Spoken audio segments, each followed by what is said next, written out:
Covered my husband had emptied our savings account. I was standing in line at Whole Foods, watching the cashier void items from my grocery order one by one because my card kept declining. "I'm so sorry," I mumbled, my face burning as other customers shifted impatiently behind me. "There must be some mistake. Could you try it again?" The cashier's pitying look only made it worse.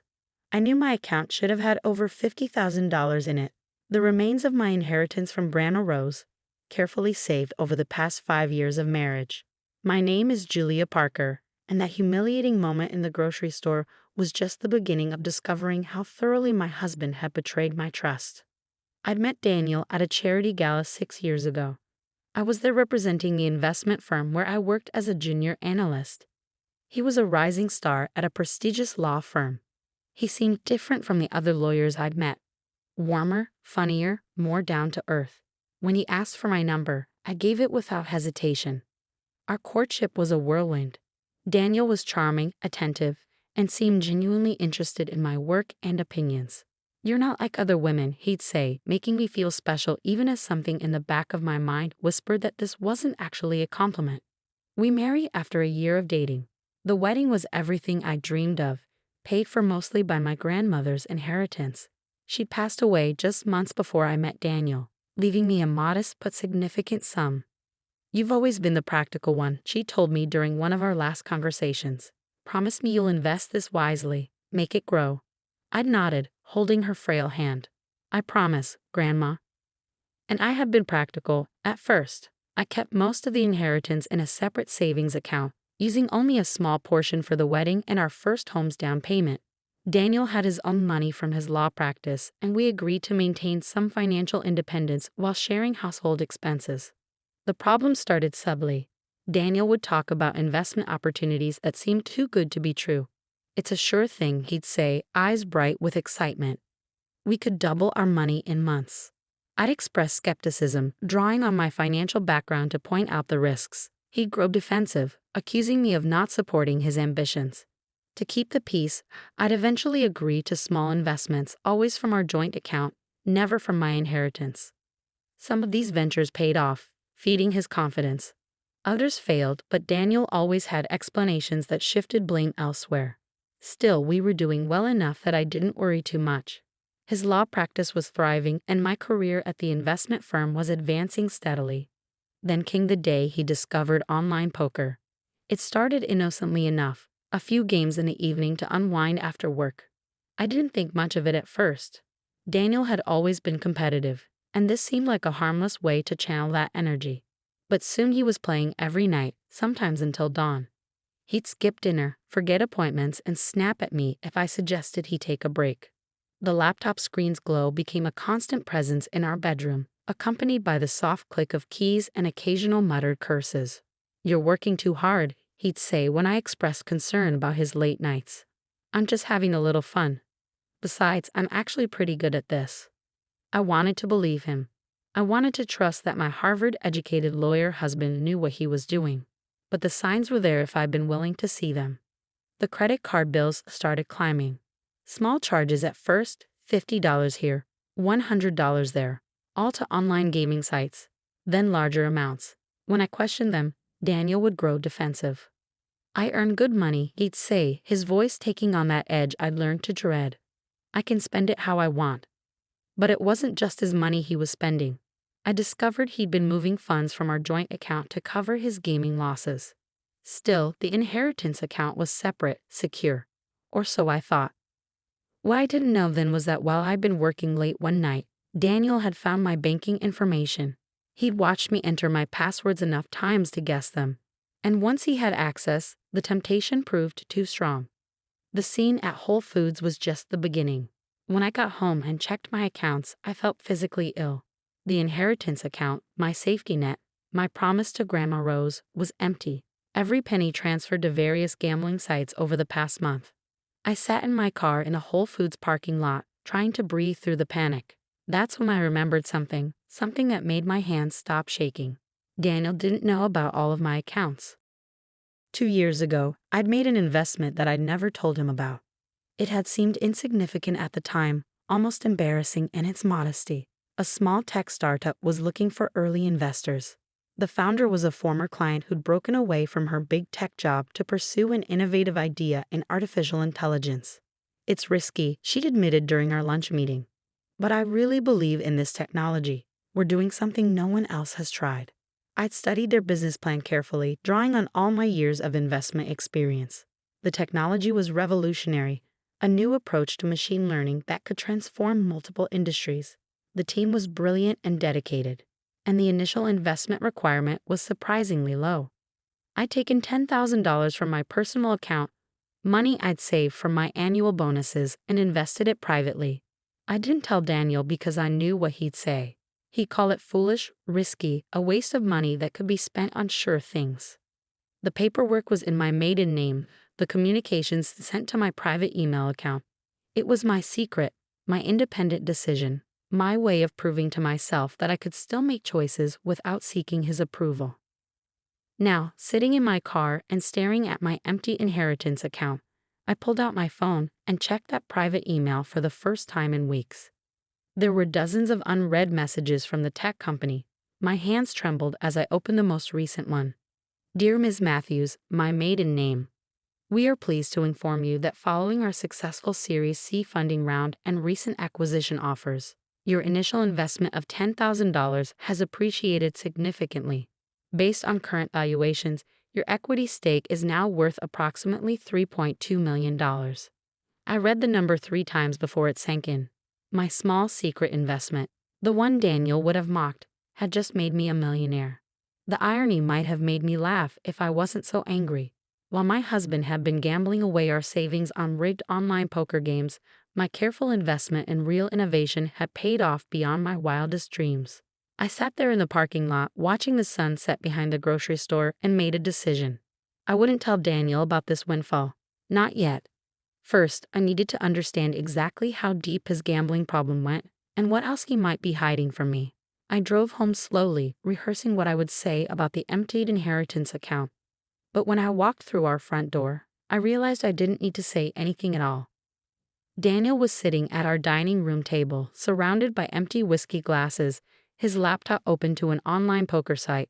His usually perfectly styled hair was a mess, his expensive shirt wrinkled and stained. I can explain, he slurred, not meeting my highs. I had a system, it was working. I just needed a little more capital to make it pay off. I stood there in our tastefully decorated foyer, looking at this man I thought I knew, this brilliant lawyer who turned into a gambling addict before my eyes, and felt nothing but cold clarity. How much did you lose? I asked quietly. He flinched at my tone. It's not about losing. I've got it under control. I just need a little more time, a little more money. How much, Daniel? He named a figure that made my stomach turn. It was more than just my inheritance. He'd taken out loans, maxed out credit cards, even borrowed from clients' escrow accounts. But I've got a tip on a sure thing, he continued, his words running together. This guy I met online, he's got inside information about a poker tournament. If I can just get a stake together. I walked past him to our home office and began methodically going through our files. The more I dug, the worse it got. Our mortgage was months behind. The car loans were in default. Even our health insurance had lapsed. Daniel followed me, still talking, still making excuses. It's my money to lose, he said at one point, his voice taking on that familiar defensive edge. I earned it. I work hard. You don't understand how these things work. I turned to face him, this man who gambled away not just our savings but our future, and felt a strange sense of calm. You're right, I said softly. I don't understand how these things work. I only understand solid investments, careful planning, and actual business strategy. You know, the boring stuff. He didn't catch my sarcasm. He was too busy pulling up his laptop, trying to show me his system for beating the odds at online poker. I left him there, stumbling through explanations of betting strategies and inside tips, and went upstairs to our bedroom. In the back of my closet was a small fireproof safe that Daniel didn't know about. Inside were copies of my most important documents, including the original investment agreement for the tech startup. I took everything to my car, along with enough clothes for a few days. Daniel didn't even notice me leaving. He was too absorbed in his poker game, chasing another loss with money we no longer had. I spent that night in a hotel, methodically making lists and planning my next steps. My investment firm background proved useful. I knew exactly how to document financial fraud and protect assets. The next morning, I visited 3 banks. At the first, I opened a new account in my maiden name. At the second, I transferred my tech investment proceeds as soon as it cleared. At the third, I retrieved everything from our joint safe deposit box, including the jewelry Grandma Rose had left me, which thankfully Daniel didn't know about. Then I called Amanda Torres, a divorce attorney I'd met at a women's leadership conference last year. She listened quietly as I outlined the situation. The gambling, the hidden debt, the theft from client accounts. This is serious, Julia, she said. He could face disbarment, possibly criminal charges. Are you sure you want to pursue this? I thought about all the times Daniel had dismissed my financial concerns, had treated my careful planning as a joke, had made decisions about our future without consulting me. Yes, I said firmly. I want everything documented and handled legally. He needs to face the consequences of his actions. Amanda nodded. I'll start the paperwork. In the meantime, don't confront him about anything. Let him think you're still in the dark about the extent of his gambling. We need to protect your assets before he can do any more damage.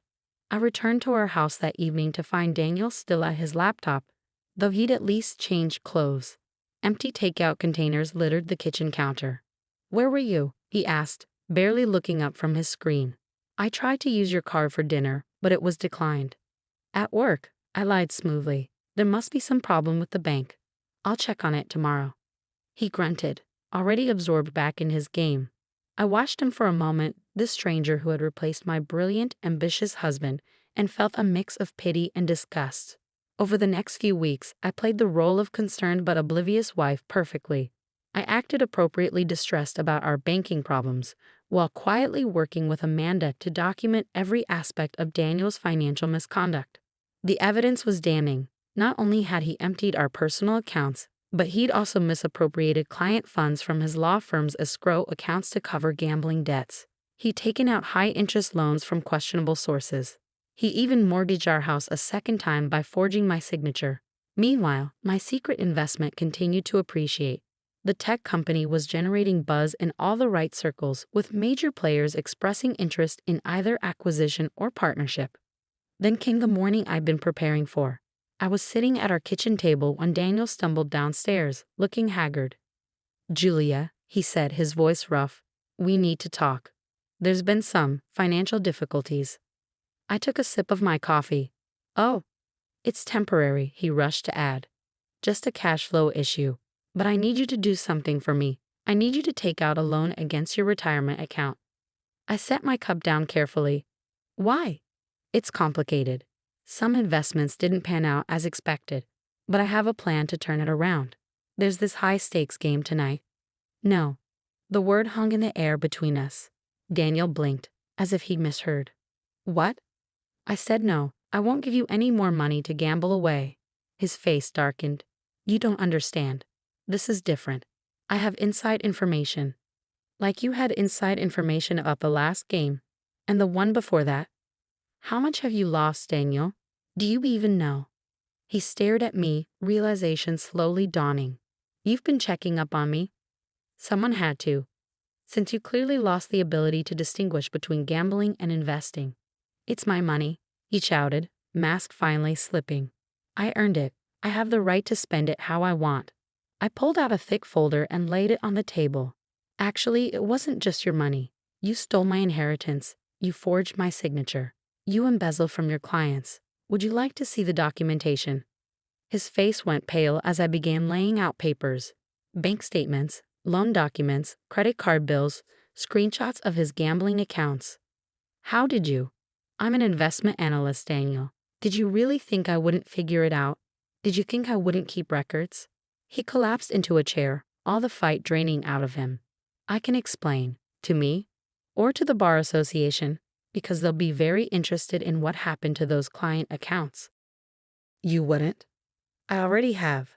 I stood up, gathering the documents. The ethics committee received my report this morning. The police should be here soon to discuss the forgery charges. As if on cue, we heard sirens in the distance. Daniel's face crumpled. I'll lose everything, he whispered. My license, my practice, my reputation. You already lost everything. I corrected him. You just didn't know it yet. He looked up at me, desperate now. I'll get help. I'll go to therapy. We can work this out. No, Daniel, we can't. But let me give you one last piece of investment advice. When you're in a hole, stop digging. The police arrived moments later. I watched from our front porch as they led him away, still protesting that he could explain everything. My phone buzzed. An email from the tech company. Another major firm had made an acquisition offer. My investment was now worth close to $5 million. Over the next few months, Daniel's life unraveled exactly as expected. He was disbarred. Criminal charges were filed. Our house went into foreclosure due to his secret second mortgage. But I was prepared. I'd already found a beautiful condo in a quieter part of town. I transferred to a new position at my firm, heading up their tech investment division. Life was moving forward. 6 months after Daniel's arrest, I received a letter from him at his court-mandated rehabilitation facility. I finally understand what happened, he wrote. I got caught up in the thrill of quick wins and forgot about real value. You were right about everything. I don't expect forgiveness, but I want you to know that I regret losing you more than anything else. I folded the letter and slipped it into a drawer. Maybe someday I'd find it in my heart to forgive him. But for now, I had more important things to focus on. My phone rang. The tech company's CEO calling about their upcoming IPO. After hanging up, I sat at my new desk, looking out over the city lights, and opened my grandmother's old jewelry box. Inside was the note she'd left with my inheritance. Remember, dear one, true wealth isn't about quick gains or lucky breaks. It's about patience, wisdom, and believing in real value. Never let anyone tell you your cautious nature is a weakness. In the long game, the careful investor always wins. I smiled, touching her familiar handwriting. You were right, Grandma, about everything. Last week, I saw Daniel's name in the paper. He completed his rehabilitation program and was working as a paralegal at a small firm. Unable to practice law but trying to rebuild his life. The article mentioned he was still paying restitution to his former clients. Meanwhile, the tech company went public. My initial $10,000 investment, the one Daniel would have ridiculed as overly cautious and boring, is now worth over $12 million. I've started a foundation in Grandma Rose's name, providing investment education and support for women leaving financially abusive relationships. We teach them about more than just money. We teach them about value, self-worth, and the power of trusting their own judgment. Sometimes I think about that day in Whole Foods, watching the cashier void my groceries while my card was declined. I remember the shame, the confusion, the helplessness. But mostly, I remember the moment I decided to take control of my own destiny. Daniel's gambling addiction destroyed his life, but it also freed me to build something better. In trying to break me, he only proved what I'd known all along. That slow, steady growth beats quick wins every time. Yesterday, I received another acquisition offer for my stake in the tech company. The number made even my experienced eyes widen. As I sat in my office,